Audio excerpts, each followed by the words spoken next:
Hello my creative friends, today I'm going to be painting in acrylic paint, and this little bunny with her Valentine theme worked perfect to create this sweet little drawing. If you like whimsical style, I can't wait to show you how I can create this little whimsical style on paper, and then I'm using acrylic paint and colored pencils to add all the little bit of texture. For those of you who like to paint along with me but perhaps drawing's not your thing, I do have a sketchbook membership. That's where I have all of the tracers for any of the paintings I do on my channel, and this particular one I do have a standalone pattern. You can either look in the description box or scan that QR code and that'll take you directly right there. Well, let's get started, and I can't wait to show you how I created this little whimsical style bunny with her Valentine theme. I purchased this frame at my local Dollar General store, so I created the shape to fit my frame. I was going to print off my tracer, and then I was going to be using some tracing paper. Once I had traced it onto that, I would turn it over, use some pencil on the back to be able to use it as a transfer paper. So once I had the pencil on the back, I could easily put it down on my black paper, trace around my image, and then I'll have it on my black paper. You can also use the image for watercolor as well if you like to do that. I do a lot of watercolor drawings on my paper. So basically you would just use the the one that you printed out, lay it down on your light box or put it in a window, put the light on, and then you can see the image right through there, and you can transfer it onto your watercolor paper or a white surface as well. For this particular one, I'm going to be using black paper, and the black paper I'm using is actually watercolor paper. You don't have to use the watercolor paper. You can just use any surface that would be black. For this technique, I'm using just a little scruffy brush. This little scruffy brush is from Walmart. It's in the children's section. I like it because the bristles are not so hard, but they're not so soft either. And I can use it in this scrubbing manner, and I don't have to worry about ruining my brush. I want to take my brush. You can put water in it, but you definitely want to make sure you don't have any water in your brush when you start the process. You're going to load it with whatever color you're using. I'm going to be starting with a warm white for this face of the bunny. And then when I loaded up my paintbrush, then I'm going to be brushing it on my palette. I'm looking kind of for a wet dry brush, if that makes sense. Normally when you're dry brushing, you don't have any paint on your brush, pretty much nothing. But this technique, I do still have some on there. So when I'm stroking on the paint, because this is an animal, I'm going to be going in the direction of what fur might go. You can see me doing little kind of almost C strokes on each one. You're going to need more than one layer of the white, so you put a layer on, let it dry, and then you can put another layers on top of that. For his little sweater combination, I chose turquoise and green for his colors. So the colors that you choose to do your rabbit in, you just want to start with your darkest color first, and then you're going to lay your medium and then your light on very last. I did point out an area there where I was leaving just a little bit of the dark in between the rabbit and his clothing. Take advantage of using the black paper by creating these interesting shadows. So if you can leave a little bit of that black showing through, it's going to add to the interest of this painting. Now this area I'm working on the carrot, and the carrot is that orange color is very translucent, so I want to mix a little bit of white with it first just to help that color become more of a pop of color in the end. So anytime you're working with a translucent color in those areas, you're usually going to mix a little bit of white first and then add your colors as you go. So I'm adding that orange with a little bit of white first.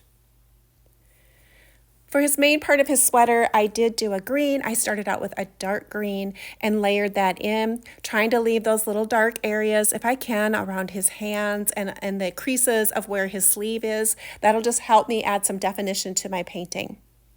Now my area had already dried for my dark turquoise area, so I'm adding that next layer of blue, which is a medium shade of blue. And for the lightest shade of blue, I'm going to use that same color, but I'm going to add just a little bit of white with it to add the highlights in those areas. I'm keeping on brushing. If you notice, I'm going back and forth underneath that collar area to be able to add the texture in that area. Just like I had done his face and his fur, I brushed it on the same way the fur would grow. Then on the sweater and the clothing, I kind of keep that in mind as well. So now I'm adding that next layer of green. I'm choosing a medium shade of green, and I'm figuring out which direction do I want to see kind of my paint strokes. So I'm going to be following around and going around that little pocket. I hadn't decided yet what color I wanted to make the pocket, so I had left it empty until I was ready to paint that area.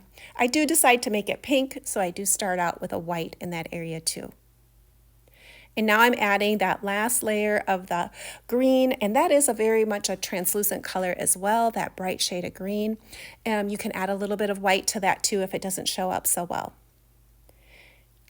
I'm hoping you can see where there's that dark line around the carrot. I left that area intentional to add that little extra depth of shadowing.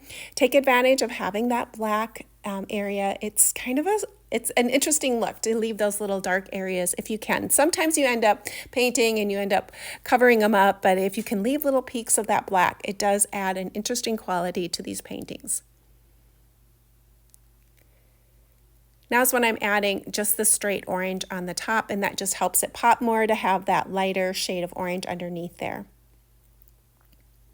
For the little hearts that go around around the outside, I do use some white paint and color those in first. I'm going to be layering pink over the top.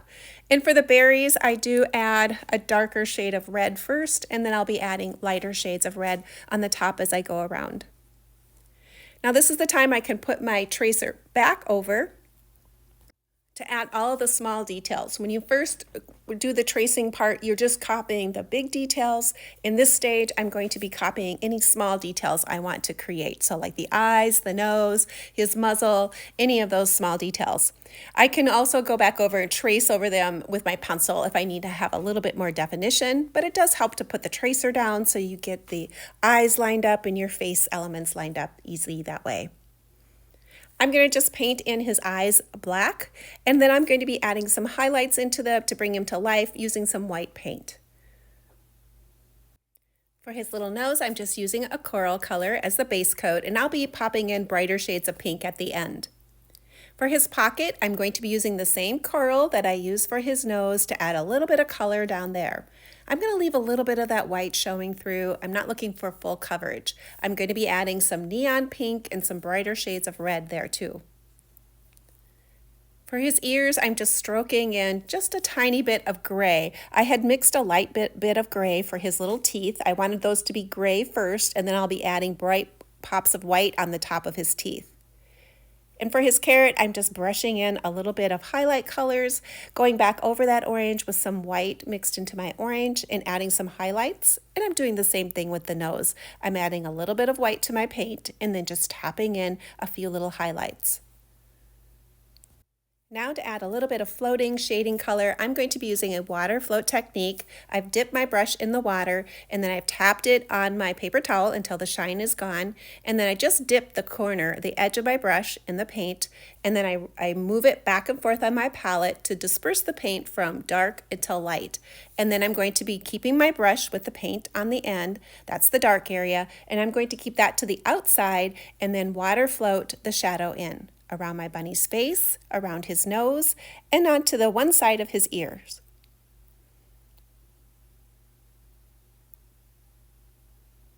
I'm using an angle brush for this. It's a pretty small size. I believe it's an 1/8 inch angle brush.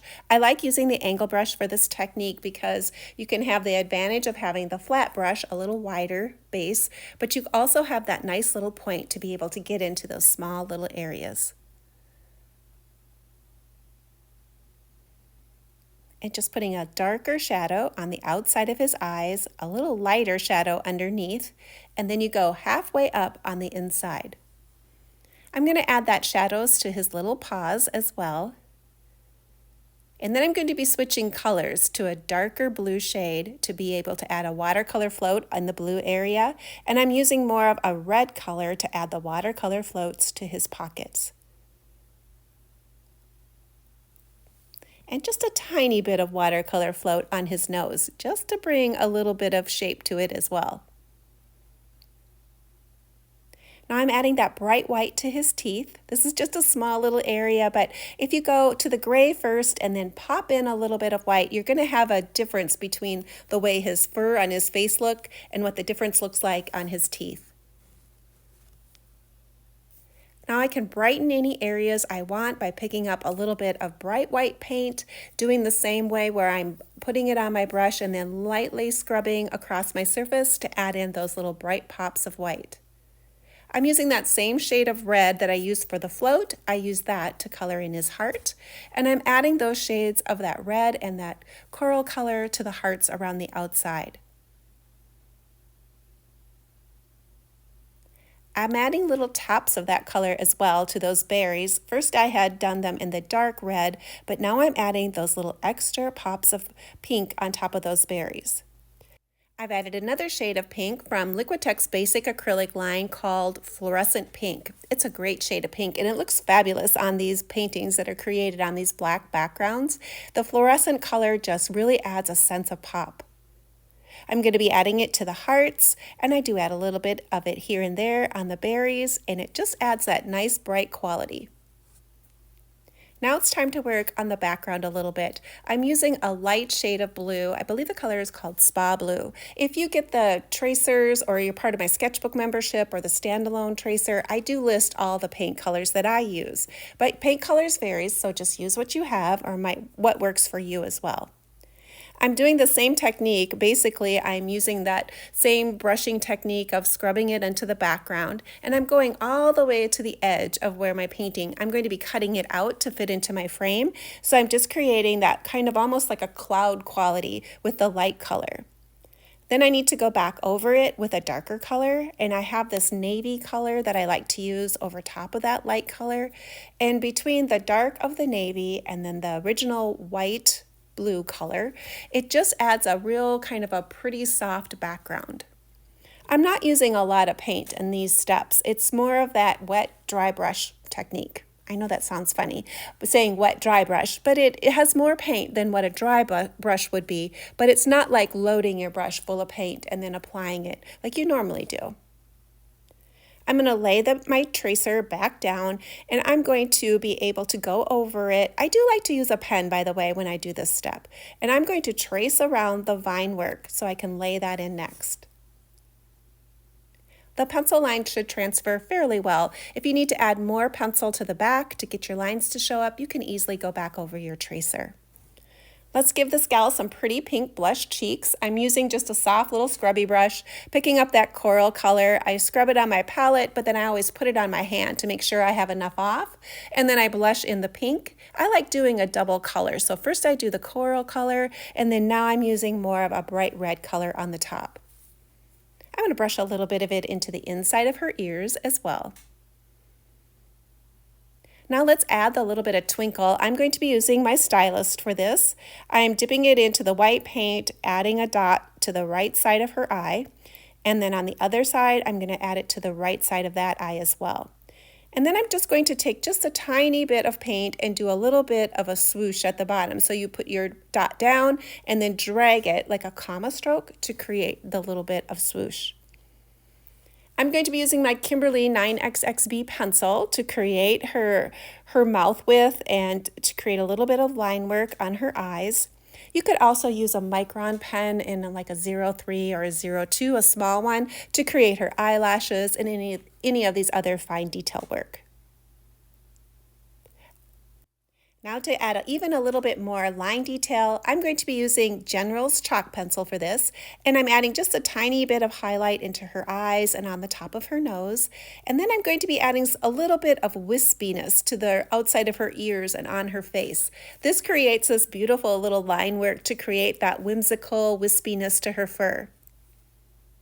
Now to add a little bit of colorful line work, I'm going to be using color pencils to do this work in. I like using the Prismacolor color pencils. They have a rich quality of pigment in them, and they work really well to create all the little scribbly bits and the extra interest inside of this little bunny gal. I can help create texture in her sweater and even on her face and her carrot, and it just really does bring that next layer of colorful whimsicalness to this little painting. I'm also using my Kimberly 9XXB pencil. That has a rich dark quality. It is a graphite pencil, but it does have almost a charcoal quality to it. It's always nice to have a nice selection. I think I have maybe about 3 or 4 different sets of these pencils. I do buy the sets at Target is where I bought mine. I buy them when they're on sale. I'm using these two to add all of the detail for the vine work in the background. I like creating the vine work with a pencil. I'm kind of a sketch person at heart, so this just kind of, I'd rather do it with a pencil versus a paintbrush. But you can add all of these details with a paintbrush if that's how you like to paint. Do what makes you happy. This step is all about adding texture and creative color to your piece. So it doesn't have to look like mine to be good. I always encourage everyone to create how it makes you feel happy and what makes you feel good about your painting. So these are just some ideas of how you can take an acrylic painting but add these little pencil work details. It almost has a pastel chalk quality in the end, but it's mostly using color pencils and a little bit of chalk pencil and other little graphite pencils. And it just really does bring this little bunny gal to life. I have one more pencil that I like to use, the Sharpie China marker. It has more of a crayon color, waxy quality to it. So I like to add it very last because it's hard to add things over the top of it. But it's got a bright little quality of white and it looks different than either the chalk pencil or the color pencils. I like to add little dashes and brightness of this white to my paintings. I designed this painting to go into that particular frame, so I put the glass down on my painting, and then I went ahead and retraced it to make sure it was going to fit into my frame, and then I just simply cut it out. And I almost forgot to add the whiskers to this little gal. So I used my pencil and I drew her whiskers in, and then I went back in with a bright white pen, my Uniball pen, and put some highlights on the top of it just to bring those whiskers out just a little bit more. The final step was to go ahead and clear coat my piece with some matte varnish. Well, let's take a look at what she looks like sitting in my studio.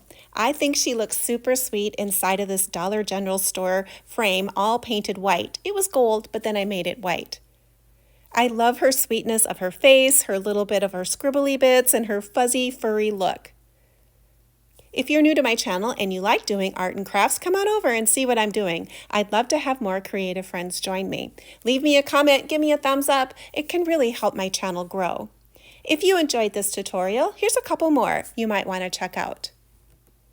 Well, thanks for joining me today, and hopefully you'll come back and join me again, and perhaps next time you'll paint right along with me.